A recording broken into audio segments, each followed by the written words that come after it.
Imagine this for a second. Two images, right? Both American tech genius, but 3 decades apart. Okay. First, picture a really sleek Art Deco rocket pack. Secretly made by this patriotic industrialist, you know? Yeah. He flies up, saves the day, total beacon of hope. Got it. Classic hero stuff. Then picture this, a tech mogul, just like seething with resentment. And he's using, get this, an army of literal monkeys to just flood social media with slander against Superman. Wow. Okay, that's quite the contrast. From hopeful hero tech to monkey slander armies. Exactly. So how do we get from that first image to the deeply unsettling second one? That's what we're digging into today. Our main source here, billionaires, Screen's evolving political allegory. It argues that how movies show tech billionaires, it's like a cultural barometer. Yeah. It tracks America's whole journey from, that techno-nationalist optimism thinking tech is patriotic and good for the country, all the way to, deep disillusionment and even political polarization. And what's really fascinating, I think, is how this whole arc, going from someone like Howard Hughes in The Rocketeer, then through Tony Stark, and ending up with Lex Luthor in the upcoming Superman film. Right. It's not just about changing movie tastes. The source argues it's an allegory for how that American dream of technology saving us all, how that kind of soured. Curdled. Exactly. Yeah. And the rise of this new kind of power that people are really afraid of because it feels unaccountable. So our mission today is really to pull out the key insights from these sources, give you a shortcut to understanding this whole evolution. Okay, let's unpack this. Where do we start? Back in the 90s. Yeah, let's start there. Early 90s. That's where the sort of foundational archetype gets forged, the tech magnate as this figure of national importance. Right. His genius, even if he was a bit weird. Bit eccentric. Oh. He was still seen as basically aligned with America, and his money wasn't the problem. It was a resource. Precisely. Think about The Rocketeer from 1991. It gives us this very sanitized, almost mythologized Howard Hughes. Terry O'Quinn plays him. Oh, yeah, I remember him. With that, quote, patriotic twinkle in the eye. He's the key figure, secretive, powerful, but ultimately good. And the rocket pack itself. That's presented as pure American ingenuity. It gets stolen by gangsters working for Nazis, sets up a very clear good versus evil world. Black and white. Totally. And when Hughes finally shows up, his massive wealth, his tech know-how, it's framed explicitly as a crucial national security asset, like a private arsenal for the nation. It's interesting you mentioned the timing. It came out just after the Cold War ended, right? And it had that nostalgic rose-tinted feel, like those old 1930s serials. Exactly. A longing for that perceived moral clarity. Didn't it kind of bomb at the box office? It did, yeah. It was a commercial disappointment. Critics noted that its old-fashioned approach felt a bit, out of step. Out of step with what, though? With the burgeoning cynicism of films like Tim Burton's Batman, which had come out just a couple of years earlier. Okay. So that signals maybe the end of that purely heroic, simple archetype.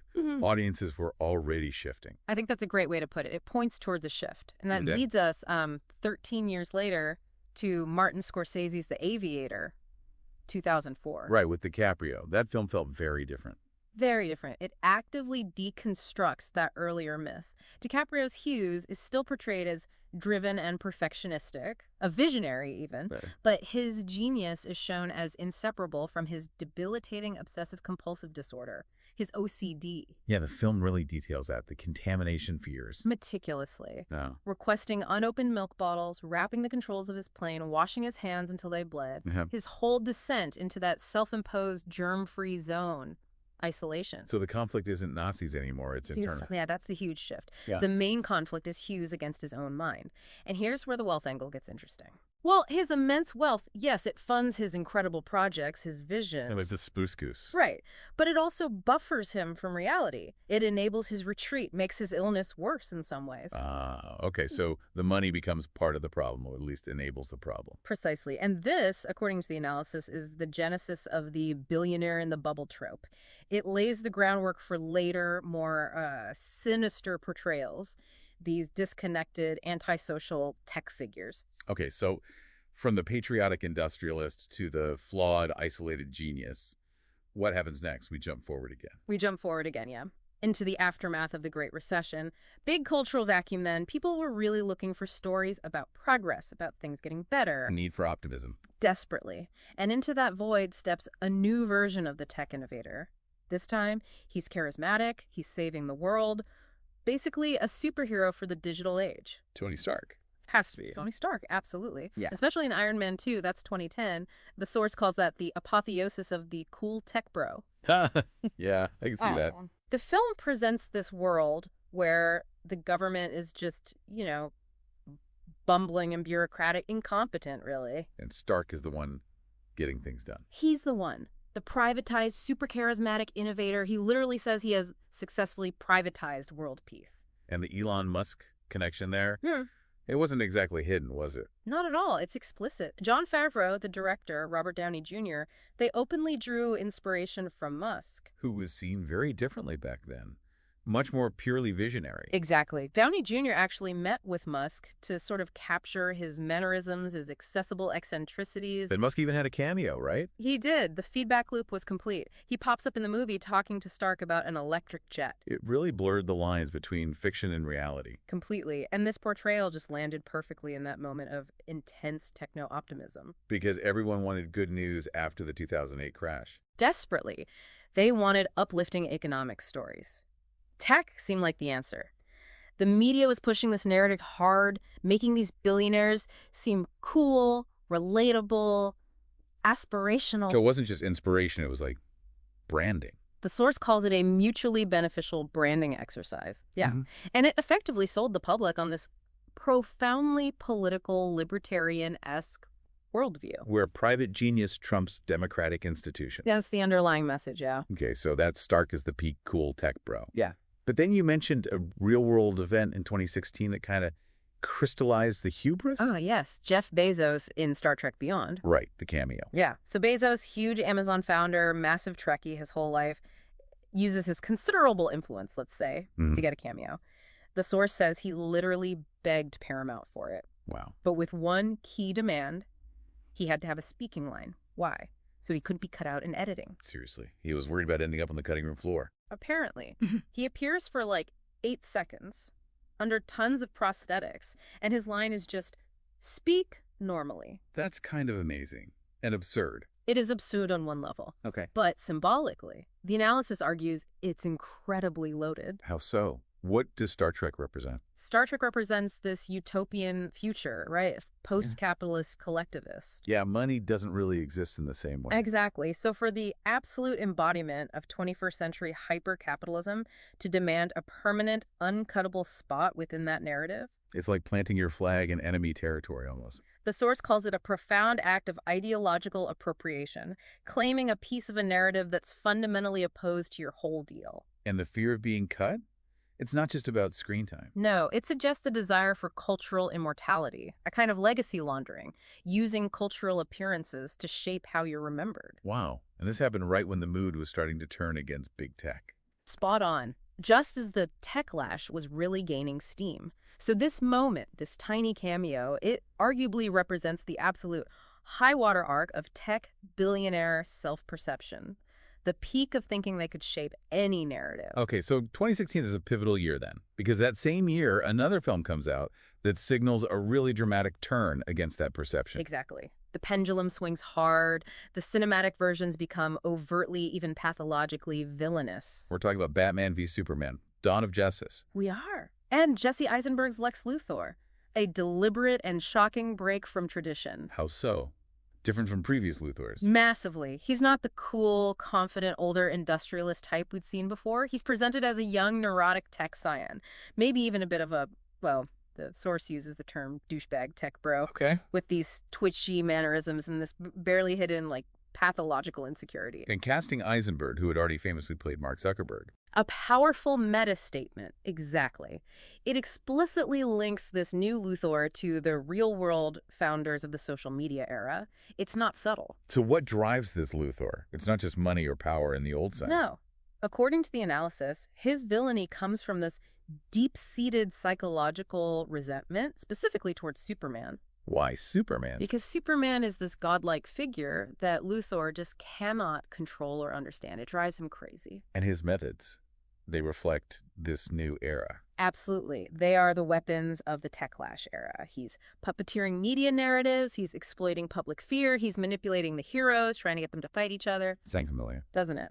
And the film landed right in the thick of that emerging techlash, that growing public and a political backlash against big tech. Concerns about power, privacy, accountability. All of it. The criticism was mounting that maybe these founders weren't benevolent geniuses, but were actually flawed, maybe even problematic individuals wielding way too much unchecked influence. So the film taps into that anxiety. Directly.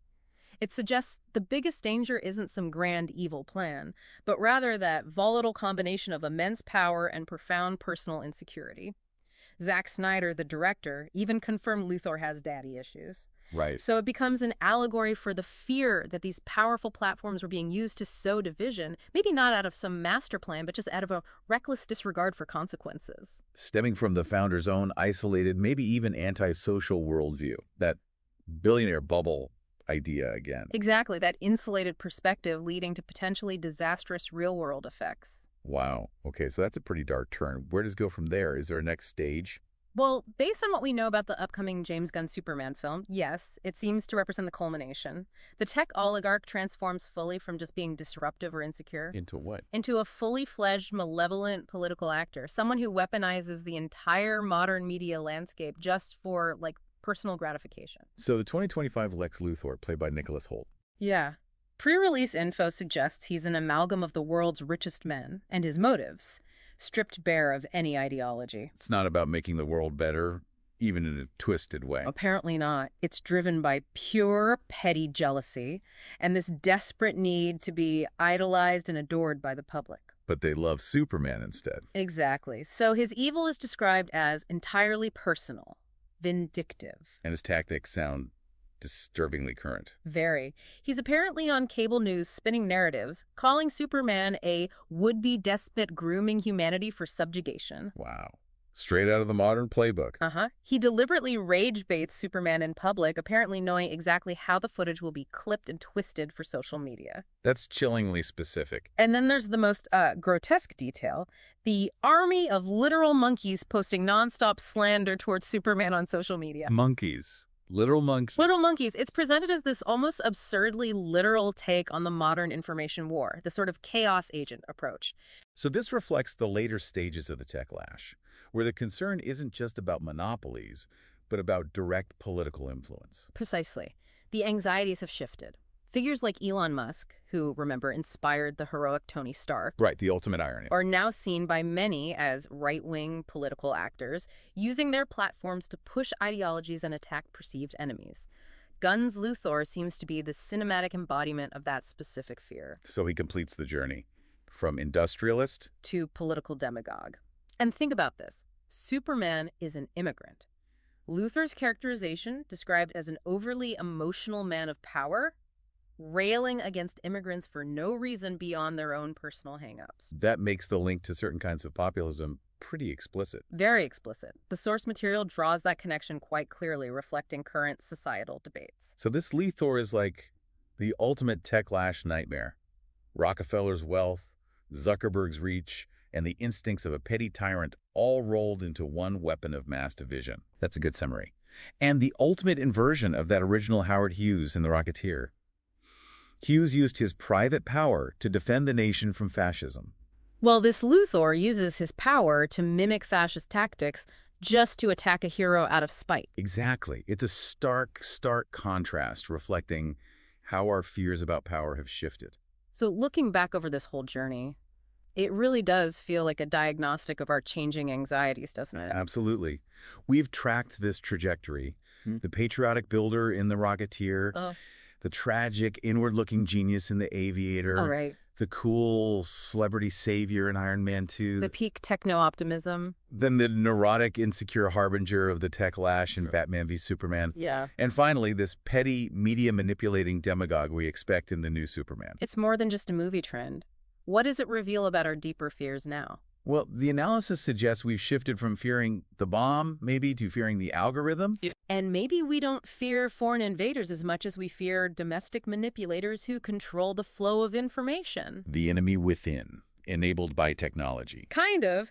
The on-screen tech billionaire has become this vessel carrying our biggest anxieties about unaccountable power, about truth itself in the digital age. And the terrifying idea that the people building our future might be driven by some really basic, really dangerous human impulses, like ego, insecurity, jealousy. Exactly. The original promise was, one brilliant guy with a machine could fix everything. Yeah, the lone genius. But the fear now, reflected in these villains, is that the man is the machine.